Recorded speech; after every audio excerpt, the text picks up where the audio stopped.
Hey, how can I help you, man? I got an old map I want to sell you. So you want to give GPS a try? Looks like they definitely needed it back then. Turn left at the next street. I came to the pawn shop today to try to sell my map from the 1700s. The interesting thing about the map is how we know the world to be now and how they perceived it then. I'm in it for 1,000, but I'm going to shoot for 3,000 or 4,000. All right, so how did you get this thing? Actually, I picked it up in a poker game. One of the guys had this as a piece of his buy-in. This is the first time I've ever heard of one of these as a buy-in, but you know, this is Vegas. This is cool. California is an island. That was the first thing that I noticed. All maps like this were a little bit screwed up back in the 1600s and the 1700s. I saw a couple things on there. I didn't see in Alaska, and down here we got the Great Lakes running too deep. Literally into like Tennessee and stuff. Right. Remember, these guys were on sailing ships with really crude instruments. To me, it's amazing they got them this correct. They could even do that. Yeah, this was a process to make. This is really nice, this engraving's right here. I mean, I don't read Latin, but this says 1492, so this is probably a tale of Christopher Columbus landing. Okay. Okay? And basically, they had to put him there because they didn't know what was there. Right. This map is not 100% accurate, but they never were back then. That's just part of their charm. This thing is really fun, and it's a great conversation piece. You know, some of these maps go for $20,000, $30,000. Wow. Wow. Really? Okay? Okay. How much are we looking to get out of it? I was thinking maybe 3,000 or 4,000.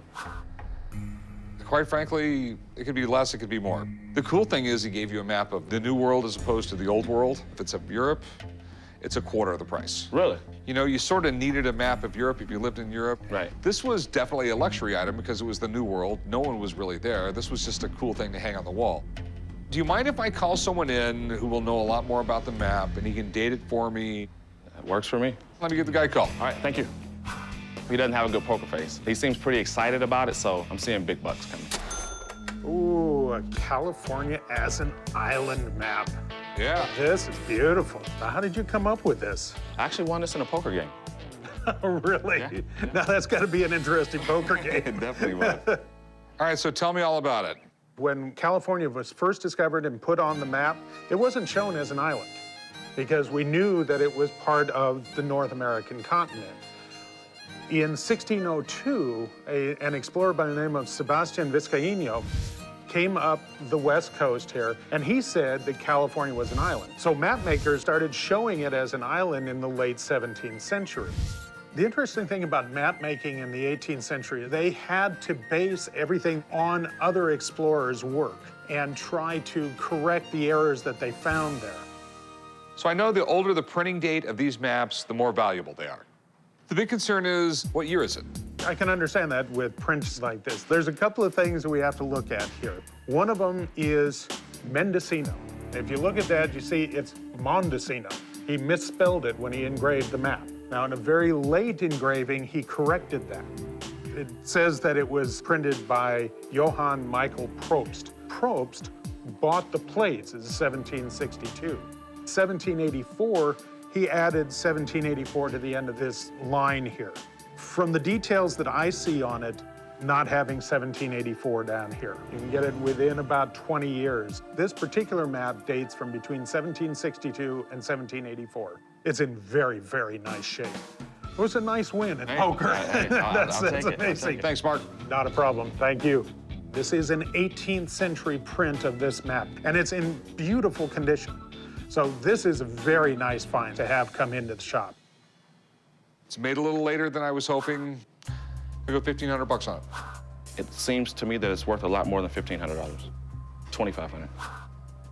I'll meet you halfway, that's all I can do. I'll go 2,000 bucks on it. 2,500 is a good deal. 2,500, 3 grand is what I'm gonna get out of it. 2,000 bucks, man. I think it's a fair price. And quite frankly, you bring it to anyone else in Vegas, they're not gonna know what it is. All right, but you owe me a solid next time I come in. No problem, man. Thank you. Meet you right up front. I'm satisfied with 2,000. I made 1,000 more than I have into it, and I learned something today. Hey, how's it going? Hello, how can I help you? I brought you in a Bunker Hill broadside. This is one of the earliest surviving accounts of the first major battle of the American Revolution, the Battle of Bunker Hill. This is an account that's filled with the immediacy of the moment there. You ever go into a coffee shop, show me they have like the little pegboard with a bunch of, babysitters and lost dog things on it? Yeah. That's how most people used to get their news back in the day. Before social media, before late night comedians, although I don't know if Ben Franklin was a late night comedian, but He might have been funny in his own right. certainly could have been. I'm at the pawn shop today to sell my broadside on the Battle of Bunker Hill, the first major battle of the American Revolution. This document was printed in 1775, so it's almost 250 years old. Everything is a battle and negotiation. I'm aware of that. I'm asking $8,000 for it. I mean, I think that's a bargain price. I mean, this is a major document for American history.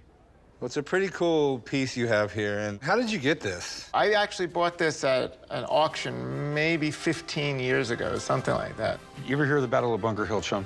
I heard of it before. This was kind of like right before the Revolutionary War really took place, right? Chum, you gotta understand, prior to the Bunker Hill battle, we weren't even really taken serious. This battle is pretty much why, we had to make the decision, are we really, really gonna take this serious and go to war with England and become an independent country?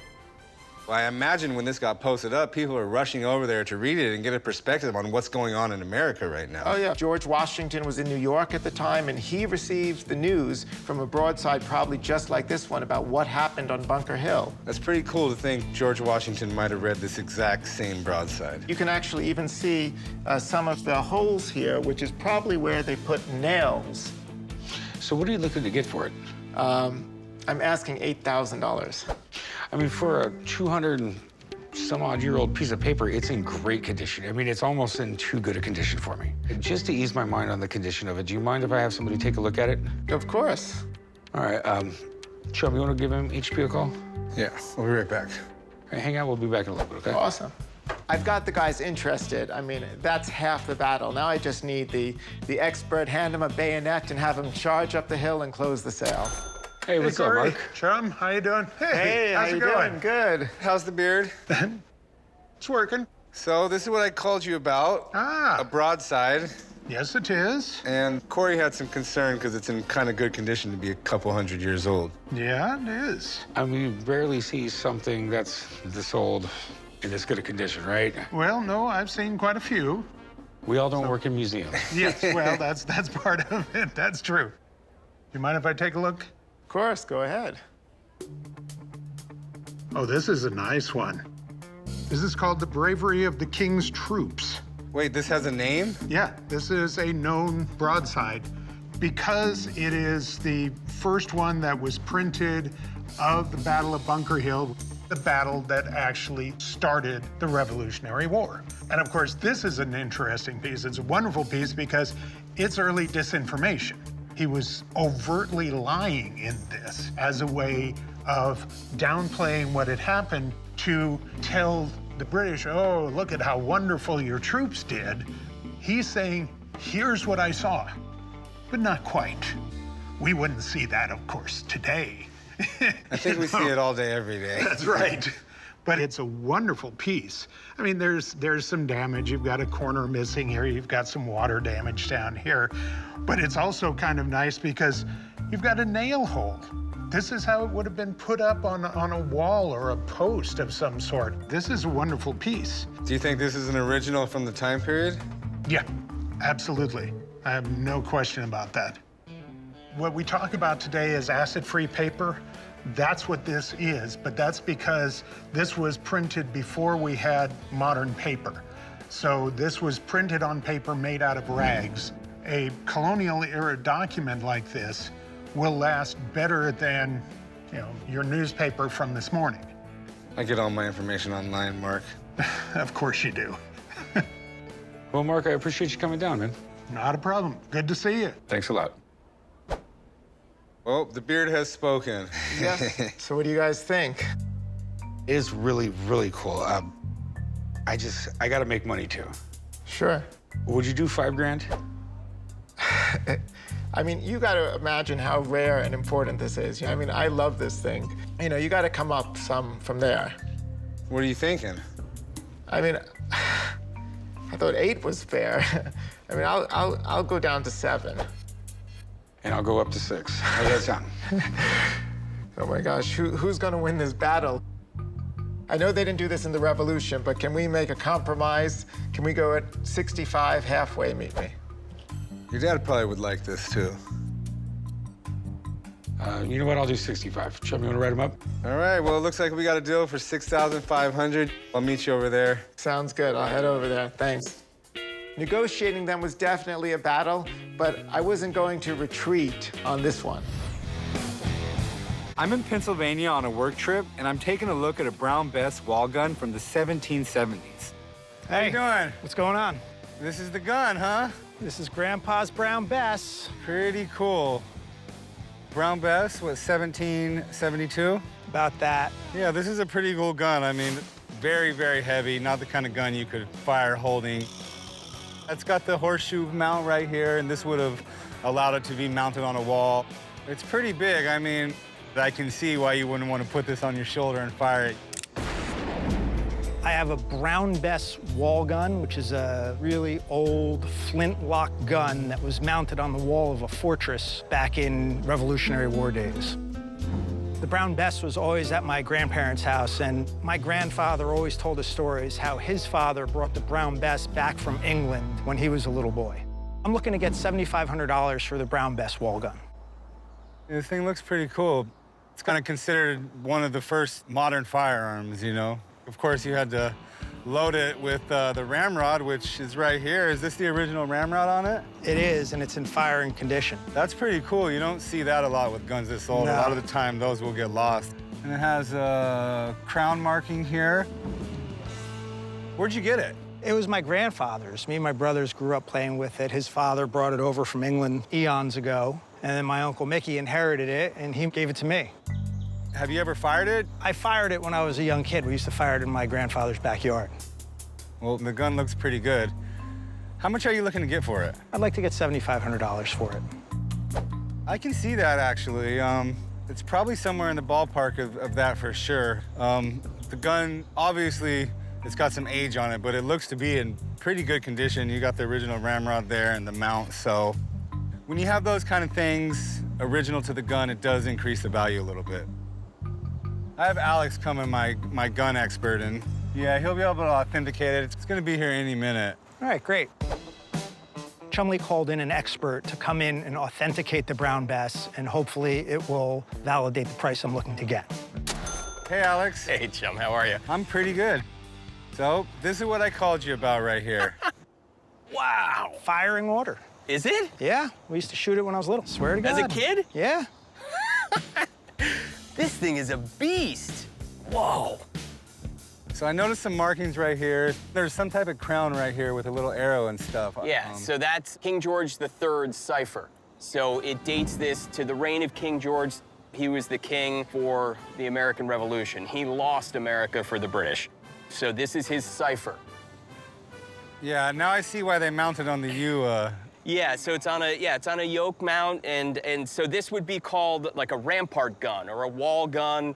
The idea is that if you have a fort and you've got a wall, that you would sit this right into the wall really easily, and also it takes the recoil out of this. And the ball that it shoots is about 30% larger than a traditional musket ball.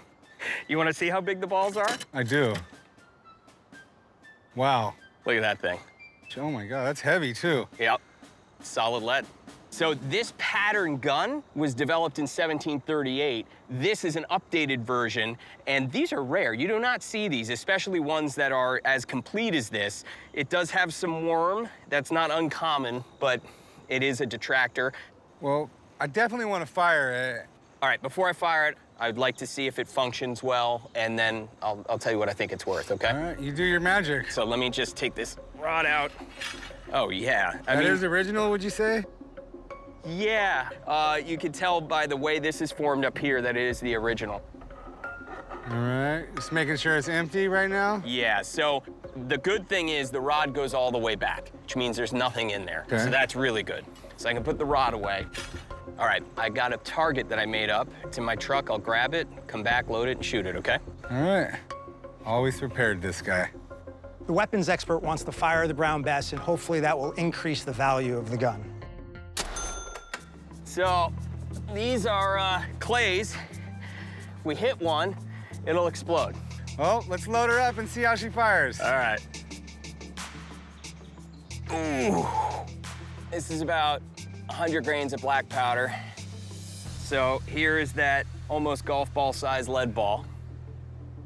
Then a little bit of toilet paper. What this does is it basically keeps the ball and the powder down in the chamber, because the idea is it won't ignite unless the powder's all the way at the bottom, but you also want the ball to travel the whole length of the barrel because it'll fly straighter.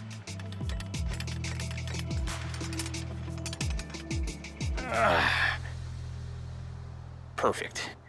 All right, so I'm gonna put it on half cock. All right. You ready?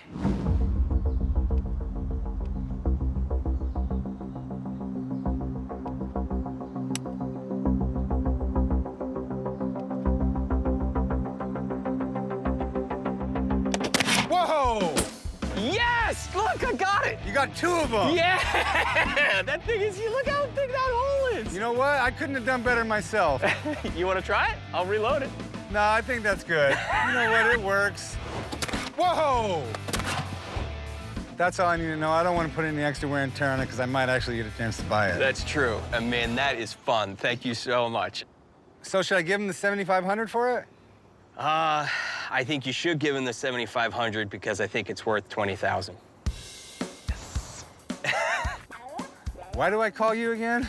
Look, these are, you just don't see them. Well- You really don't. And it works well. And look, it has condition issues, and I've factored that in, and it's still worth about $20,000. So, All right, well, maybe I can get it for a good deal and make plenty of money anyway. Can I give you a call and you can help me ship it back to Vegas? I will ship it back for you, I promise. Cool, because I don't think they're gonna let me on the plane with this. Yeah, it might be a tough sell. All right. All right, appreciate Joe. it. Thank you. Nice to meet you, Brad. Likewise, thank you. Well, you wanted $7,500. I'll give it to you. Well, how about 20,000? That's not gonna happen. I gotta have some good room for profit here. Would you take 10? No way. How about 15? I told you how rare it is. It fires. $14,000 and we got a deal. I'll do 14. 14,000? All right. Let me go make a phone call back to Vegas and we'll figure out how we're gonna get you paid. Okay, great. All right. Now that I got the sale, I'm gonna go take some shots of my own in New York City. I came out looking for $7,500. The Brown Bess fired off, and I doubled my money. Hey, how's it going? I have an indentured servant document, a contract from 1703. Oh, that definitely sounds cool. Yeah. Let's take a look. These things are so hard to read. Something years of our reign of our, by the grace of God. There's so much stuff in this because the lawyers were paid by the word. If it's paid for by the word, then this must be a fortune. I'm here at the pawn shop today trying to sell my indentured servant document from 1703. The fact that it is from 1703 and not being able to read too many of the words in there, I think makes this really a fascinating document. I think there's probably some really cool, discoverable things in there. I'm hoping to sell the document for $600.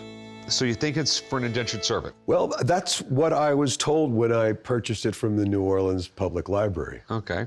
In 1703, indentured servitude was very common. It was all throughout the New World. There was different degrees of indentured servitude. Some of it was forced, some of it was voluntary, but still wasn't great. Some, if you were poor and whatnot, you really hoped that you could get your kid to be indentured. The worst type of indentured servant was convicts. Most of them were brought into ports in the southern states for hard labor in the fields. And each one of these guys would have a contract. I think 14 years was generally the max for these types of contracts. So the owners of the contracts were a little bit more lenient because they wanted their servants to last the full 14 years. As opposed to an indentured servant for only 3 years, you're gonna work them to the bone. Right. And many of those people ended up passing away. Let's try and read some of this. 100 pounds of lawful money. Can't read. Okay. This is a lease for a set period of time for some property. It is. Not person is property. No, not person, because it's also for 100 pounds. The cost of an indentured servant only averaged between 8 and 20 pounds at most. But it's 1703, which makes it really cool. And since it says parish, I believe it's probably from New Orleans, which would make it pretty damn rare, because in 1703, there was next to no one in New Orleans. It's pretty cool. I mean, you want to sell it? I do. How much you want for it? $600. I can be like $300 for it. I was hoping to get a little closer to 600. I would go $400 on it because it's really interesting, and I might actually play with it with a while before I sell it. Do you think we can meet in the middle at 5? I'll go $450. I'll call that a deal. Sweet. Yeah. Great deal. I'll meet you right around the corner, and we'll do some paperwork. Thank you. I might just have bought the deed to Bourbon Street. Hey, how's it going? Good, how are you? Good. What can I help you with? I got some bone dice here from the 1700s, and they got King George III's stamp-back stamp on them. Let me see. We have a GR there. It's really cool. You rarely see these anymore. Most of them are in collectors' hands that never come out of them, or they're in museums, because this really is what started the Revolutionary War. I mean, it was a really interesting time period. It would have been really cool to live back then because it was an intellectual age. There was a lot of arguments all night long in bars where they would drink, play dice, and talk politics. I got these dice. They were in a whole bunch of items that were in my garage. I could go down as low as $150, but I'm going to be asking $300 for them, and I think they're worth every penny. I absolutely love these things because the Stamp Act was one of the precursors to the Revolutionary War, and that was because you had to actually have a tax stamp for everything. And this was the insane thing. A pair of dice, the tax, that costs 10 shillings. So literally, the tax on this dice is like a common person's wages for 6 weeks. You're kidding. The English Parliament enacted the Stamp Act of 1765 to help pay off all the debts that were incurred during the French and Indian Wars. The problem is, if you tax something to death, they'll figure out a way around the system. Now, you see how these are stamped right here? Those are big and bold and 100%. And these right here look faded and yucky. Okay. That's because those are fake tax stamps and those are real. The funny thing is, these are worth just right around the same as those. And the reason why is they're so cool that they're fake. You know, this was the unfair taxes, and this is what the American people did. They faked it. It's a funny thing. It's one of those rare things where the fakes are worth as much as the reals. That's interesting. So how much you want for them? Well, I'm asking $300 for them. Can I give you $250 for them? I mean, it's right around what they're worth. Because like I said, they're rare, but they're not that rare because everyone played dice. How about $275?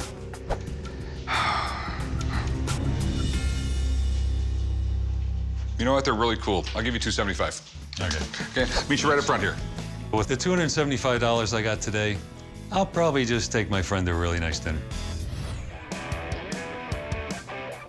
I can't worry about the shop right now because a very good customer of mine who usually sells me extremely rare books and documents apparently has some unique finds he wants me to check out. And one of them is supposed to be a handwritten letter by George Washington about the Whiskey Rebellion.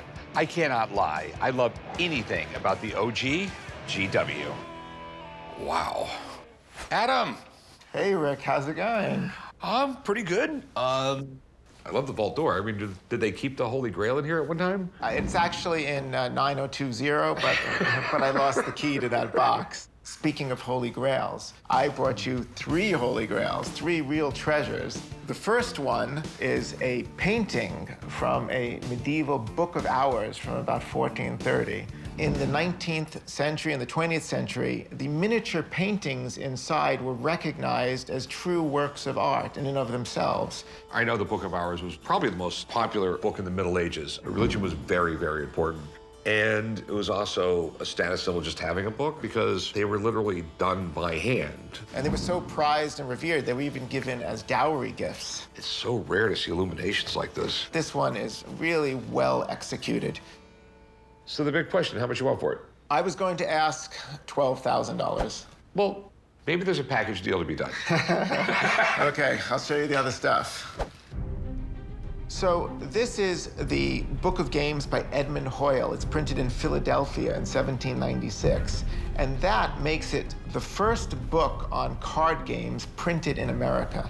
Here we have whist, quadrille, piquet, backgammon, chess, billiards, and tennis. So 4/7 of it, I know. Well, I'm not going to lower the price on you just because you don't know what piquet or quadrille is. I can tell you that. Okay. Just like the leaf, $12,000. I'm assuming you're leaving the best for last. I am. So this is a very important letter signed on September 15th, 1792, in George Washington's hand, having to do with the Whiskey Rebellion. Oh, okay. Most people in this country don't know about the Whiskey Rebellion, which is like a really important part of American history. I mean, George Washington's in office, all of a sudden, Congress passes a tax on whiskey. The people in Western Pennsylvania really thought it was unfair. It got to the point where people were dying over it. There was one tax collector that they tarred and feathered. And George Washington ended up massing 12,000 troops. They saw the show of force, and he was able to suppress the uprising just because of that show of force. And this proclamation to enforce these taxes, he had to get it to Jefferson as quick as possible as Secretary of State to sign it. So has this been repaired? No, this has not been repaired. I mean, it would have been originally folded and then, flattened out. It is in rough shape. Here's the big thing. How much? $45,000. Okay, I do love it. There's a lot of cool stuff going on here. The condition really scares me, though. The reason I chose today to come down here is because I knew Stuart Les was going to be down. You've met him before, right? Yeah, I have. This is what he does. Sure. So let me go give him a call and get him down here, and we'll go from there. Okay, you got it. All right, right back. I'm hoping that the expert goes bonkers over this unusual letter in Washington's hand. I mean, with the prices of things on the market and at auction today, maybe he's going to save more than $45,000. Neat item. And so who's William Gray? So William Gray was actually George Washington's weaver. He obviously entrusted him with, some important duties, so he was writing a proclamation for the Whiskey Rebellion in hand, and he needed Jefferson's signature, and he told Mr. Gray with some urgency, get this to Jefferson to sign. Okay. I did bring along an example of a George Washington letter, so I can compare the handwriting on this to the handwriting on this item. George Washington had the greatest handwriting of any president, so if we look at it, it's definitely in Washington's handwriting. One issue with this, Rick, is obviously you can see that the G and W have eroded on here with water staining and age. The signature's not that strong on the letter. The other unusual thing is the size of the paper. Usually he used paper that was much larger, so I don't know if he just was looking for a scrap of paper or if this was cut down from something larger. So that's George Washington's signature, Yep. correct?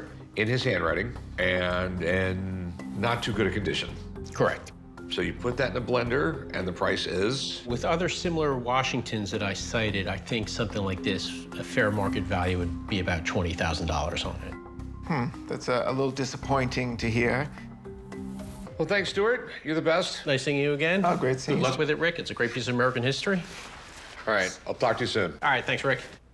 Okay. All right. Down to the numbers. Down to the numbers. The Washington letter, it's pretty amazing. It's really cool. For my customers, it's too rough. It really is. Okay, so I'm just going to pass on that. I'm Now- really surprised. Wow. Okay, we have these two right here. The illuminated leaf Yeah. and the book. Best prices. I'll give you them both for $20,000. I think 8 and 8 is much better. 16,000 for the pair, for the two. What about 19? I think 18,000 is a fair price for the two of them. I tell you, I'm going to agree to it, Rick, but this time it's really reluctantly. These are real treasures. They're definitely treasures. So $18,000, we got a deal. I'll send you a check, and when you get it, you can send me these. Okay.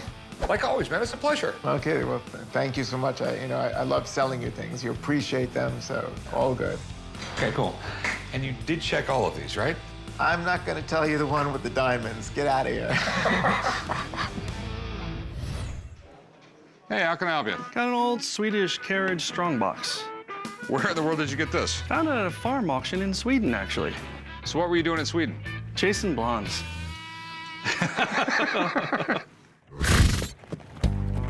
Came down to the pawn shop today to try to sell my 1787 carriage trunk. I've had it for 10 years, and I'm just tired of looking at it. Figured to see if I can sell it and get some money for it. I paid almost $800 for it. I'd like to get that out of it.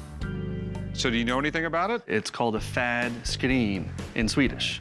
They were the strong box for their day. You'd put it on the back of a carriage. It does look the period. It's the right kind of metal work. They made them out of iron. They had steel back then, but it was a good 20 or 30 times as much as iron. It looks like someone upper middle class would have bought this thing. Back in the day, people traveling by horse and carriage had to deal with highway robbers, even in Sweden. So to keep people from messing with their stuff, they kept their valuables in a strong box. It was basically one step below a safe. It's steamed wood. They'd use a steam box and lay the wood in there to make it really, really bendable. Flexible. And then they would put it around a mold. Hand-hammered rivets. They would make the rivets and then they would hammer them cold. You can't hammer them hot in something like this, otherwise it'll burn right through it. Burns right through. This strong box is really cool. It looks like something you would see strapped to a stagecoach in the Old West. The only thing that's got me a little cautious, it's Swedish, and people don't collect a lot of things from Sweden. Okay, now how much you want for it? I'd like to get the 800 back that I've got into it. I would have paid you that years ago. The market has changed these days, I understand that. You know, I'm thinking like 400 bucks. We're in the United States, people like to collect stuff from the United States. It's just sort of the way things are.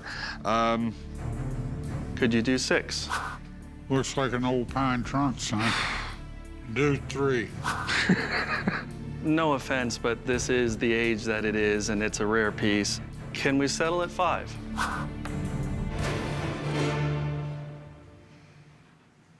Yeah, I'll do 500. Okay. It's yours. All right, I'll meet you right up front. We gotta do some paperwork. I feel bad the guy lost money on this deal. But you know what? I don't feel that bad. The store's gotta make money.